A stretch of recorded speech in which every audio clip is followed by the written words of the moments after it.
যারা বিজয় দিয়েছেন তাদের প্রতি কৃতজ্ঞতা জ্ঞাপন করব। আমি আপনাদের কাছে অনুরোধ করব, অফিসিয়াল গেজেট আকারে ফলাফল প্রকাশ করা আগ পর্যন্ত আমরা যেন শৃঙ্খলা বজায় রাখি। আর আমি ওয়াদা করছি, আমার মধ্যে যেন আল্লাহ কোনোভাবে পদলোপ এবং বিপদগামী না করে।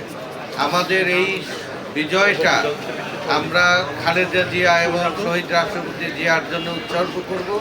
শ্রমিক, কৃষক, জেলে, কামার, কাজী, নারী, পুরুষ সবাই সম্মিলিত চেষ্টায় এইটাকে আরো কনসেন্ট্রেট করার। যারা ধর্মের কথা বলে, যারা কেনাবেচা করতে পারে, মিথ্যা কথা বলতে পারে, বিশ্বাসঘাতকতা করতে পারে, চক্রান্ত করতে পারে, এটা অকল্পনীয় ছিল আমার নিজের কাছেও যে এইটা তারা এত নিচে নামতে পারে। আমরা এই সমস্ত অভিজ্ঞতা নিয়ে আমরা ইনশাআল্লাহ আপনাদের বিএনপিকে জনগণের সমর্থিত একটা দল পরিণত করা, জনগণের জন্য, আমার দলের জন্য যে নেতাকর্মীরা দায়িত্ব পালন করেছে তাদের যথাযথ সম্মান এবং মর্যাদা দেওয়ার অঙ্গীকার করছি। আমরা সারাদিন ধরে আমার বিকেল থেকে কোনো পা ওঠার মতো অবস্থা ছিল না।